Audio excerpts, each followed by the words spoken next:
Aluma Capital, celebrating a decade of trust, investing in your future. Dit is tyd vir volgensgrandbesprekings en Doreen Loupsher van Algoa FM sluit volgend by ons aan. Goeiemôre Doreen. Goeiemôre Pierre en Jennifer. Doreen, ons begin vanoggend met die skoolhoof. Ja, dit gons oor die land met die storie van Bergview skool in Matatiel in die Oos-Kaap, waar skoolhoof na bewering nie sy DNS monster wou gee vir verkrachtingsondersoek nie. En die hoof van die polisie se familie- en gesinsgeweld eenheid is ook nou onderweg na Matatiel vandag. En hierdie voorval het reeds in Oktober verlede jaar gebeur. En die vraag word gevra, hoekom is niks gedoen tot nou nie? As dit nie was vir die departement van onderwys wat die skool 'n notisie gegee het om gederegistreer te word nie, sou die media nie eers van hierdie voorval geweet het nie. Nou, ek wil net sê dat hierdie skool het verlede jaar 'n matriekslaagsyfer van 91% gehad.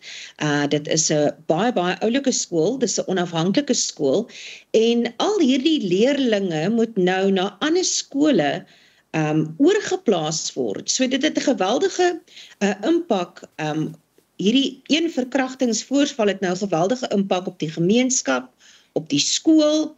En wat ook vir my interessant was en waaroor ek eintlik wou praat, is die feit dat die skoolhoof het gesê hy is nooit daarvan in kennis gestel dat hy 'n verdagte is nie.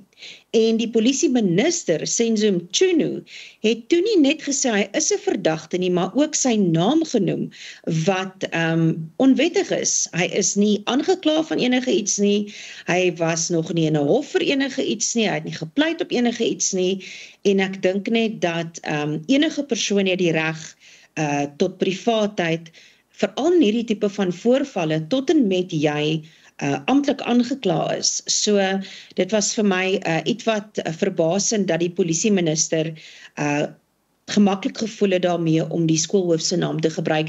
En ek sien die meeste joernaliste het van sy naam af weggebly, want dit is onwettig om sy naam te gebruik op hierdie stadium.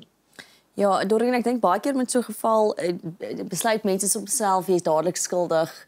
As mens so iets hoor, en dis dalk seker maar deel van hoekom die name gewoonlik uitgelaat word. En hoekom dit so skokkend is. Ek bedoel, toe jy in die nuus lees gister dat daar hier 'n verkrachting van 'n 7-jarige kind was dit skokkend om te hoor. En ek bedoel, dis dalk die skok element wat mense so laat ooreageer, maar soos jy sê, die polisiekommissaris moet van beter weet. Nou, dis ook belangrik om te noem dat die slagoffer se ma is ook in die polisie, en AfriForum het reeds briewe geskryf aan die polisie aan Matatiel en geen terugvoering gekry nie. En ek dink ook net die polisie wil ook nie erken dat die probleem ook by die owerhede lê nie, want die polisie het tog sekere magte en kon 'n lasbrief byvoorbeeld gekry het vir die skoolhoof om sy DNS monster te gee. En baie mense sê as hy onskuldig is, hoekom doen hy dit dan net nie? Maar mense het regte in die land en dit is nou maar hoe dit is. Maar soos jy sê, die skool het nou kennisgewing gekry om toe te maak van die departement af, en dan al die kinders moet geplaas word in ander skole. Mense sou dalk dink dat dit anders hanteer kon word terwille van die res van die kinders wat ook regte het om hulle nog steeds in 'n veilige omgewing te hou, en dat die persone wat dan waarskynlik verdagtes is, onttrek sal word uit die stelsel uit. Dis tog waarvoor 'n mens hoop, en laat die kinders kan aangaan met hulle normale lewens. Maar duidelik word hierdie situasie op 'n ander manier behandel as wat 'n mens dink en gehanteer op 'n ander manier. Definitief, die departement van onderwys het gesê, omdat dit 'n onafhanklike skool is hulle hande afgekap, omdat hulle beweer die skool nie hulle samewerking gegee het nie, en dit is hoekom hulle hierdie stappe gedoen het om die skool te laat deregistreer.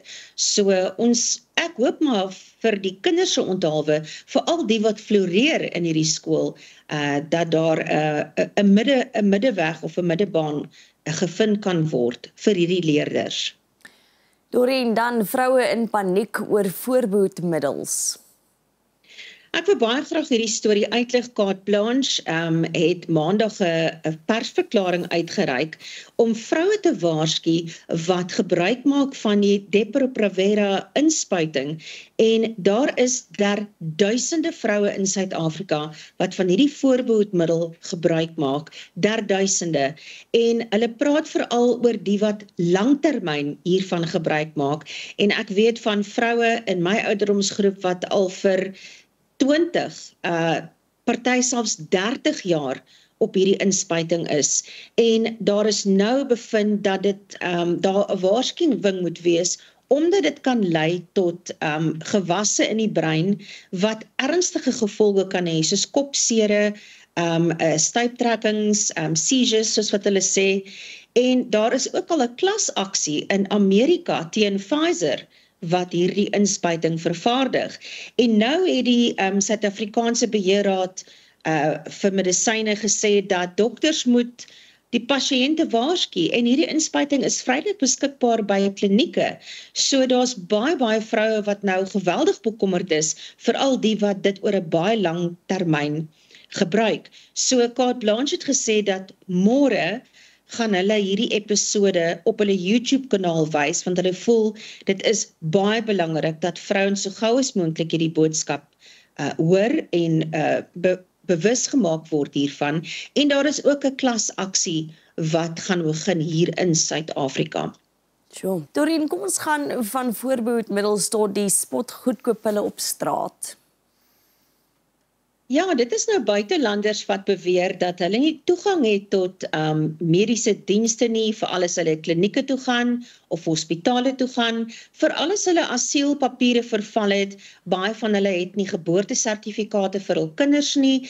Die Departement van Gesondheid ontken dit en sê dat almal is geregtig op medikasie, maar daar's nou 'n vrou van Malawi wat medisyne invoer, en sy sê, soos in Engels, sy het 'n booming business. Sy verkoop tot skedule 6 medisyne vir R2 'n pil, antibiotika, amoxicillin, kopseerpille, allerlei pille, en jy kan jou indink, mens kan nie net pille vat as jy nie 'n voorskrif daarvoor het nie. En dit is glo wat meeste buitelanders nou doen. Hulle maak staat op hulle landsburgers en hulle is so desperaat vir medisyne dat hulle dan nou hierdie medisyne op straat gaan koop. En van hierdie mense sê dat wat hulle doen is hierdie vrou kry haar ma in haar geboorteland om hierdie medisyne te koop, dit dan in bokse te verpak. Partykeer word dit selfs versteek in vis.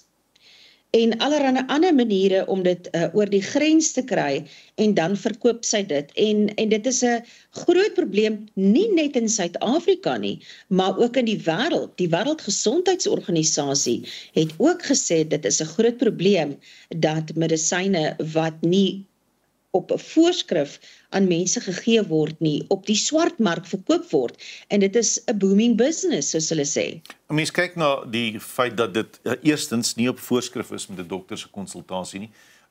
Tweedens dat dit ongereguleer is. Met ander woorde, dis nie getoets en goedgekeur deur ons eie medisyneraad nie. En dan sit jy en wonder, as mens kyk na die vorige berig, waar ons gepraat het oor goedgekeurde medisyne wat voorgeskryf word deur dokters, wat wel siektes veroorsaak. Nou wonder jy, waar is die regulasie belangrik? In hierdie artikel ook word daar genoem dat buitelanders of asielsoekers wat in Suid-Afrika is, weggewys word by klinieke.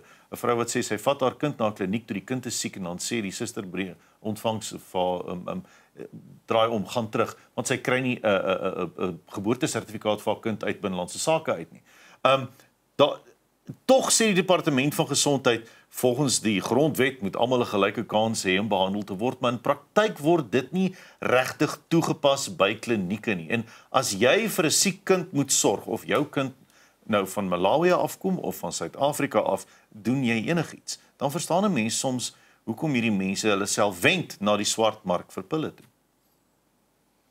Ja, en ek meen daar's baie wat nou jou gewone kopseerpilletjies verkoop of jou hoestropies wat skedule 0 is, maar wanneer dinge kom by veral antibiotika, wat ons weet, mense bou 'n weerstand op as hulle net antibiotika neem sonder voorskrif, en dit sigself is 'n baie groot probleem wat die Wêreldgesondheidsorganisasie ook oor bekommerd is. Maar soos jy sê, Peer, as jy 'n ma is en jy het geen ander uitweg nie, jy gaan enigiets vir jou kind probeer doen, en as iemand vir jou 'n antibiotika aanbied, gaan jy hom vat.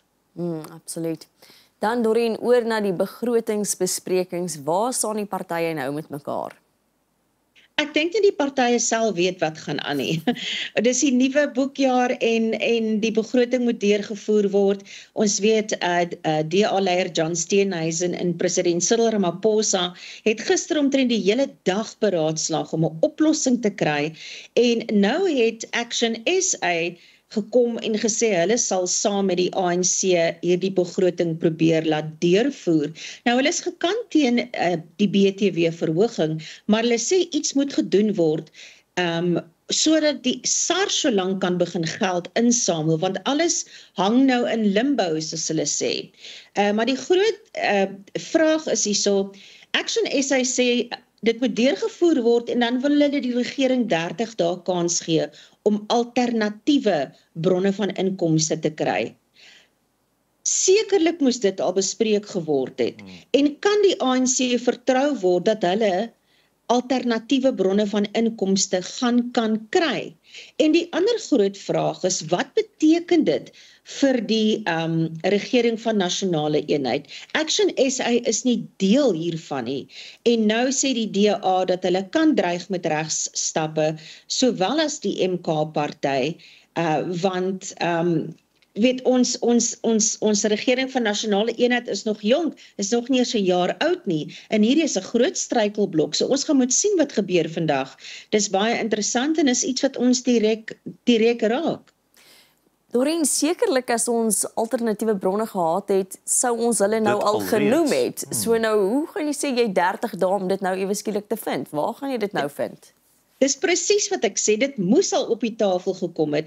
So ek dink nie noodwendig ons moet aanvaar dat die ANC met Action SA gaan saamstem en hierdie ding gaan deurvoer nie. So vandag gaan 'n interessante dag wees en ons iets moet gedoen word.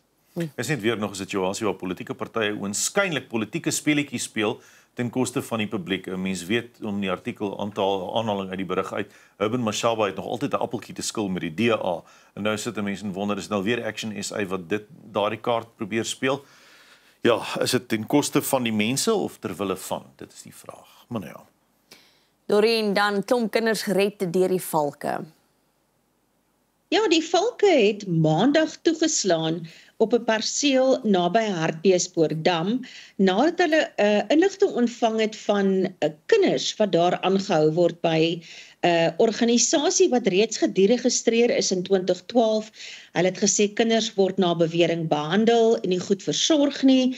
En toe die valke daar aankom, is 11 kinders tussen die ouderdomme van 13 en 17 verwyder van die perseel af, vir mediese behandeling geneem, en toe die polisie ook onwettige vuurwapens gekry, hulle het ammunisie gekry, hulle het plofstowwe gekry, en die man is toe nou gister in die hof, en sy naam is bekend as Mike Cronje.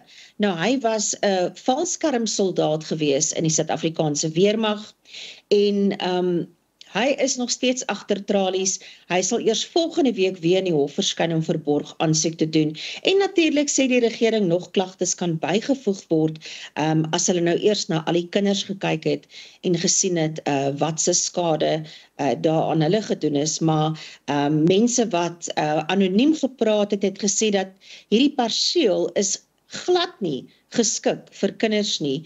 En hierdie man het na bewering gesê, hierdie kinders is behoeftige kinders na wie hy glo gekyk het, en dit het was glad nie volgens standaard, volgens die kinderwet nie. Jo, absoluut, is skokkend. Dorien, wat sê die Britse eerste minister oor die Netflix-program? Ek weet nie of julle dit gekyk het nie, Adolescent, Pierre, Jennifer? Nou Jennifer, jy het ook die Dallas gekyk nie, jong. Jy moet meer TV kyk. Dorien, ek kyk nie TV nie, maar ek lees 'n boek.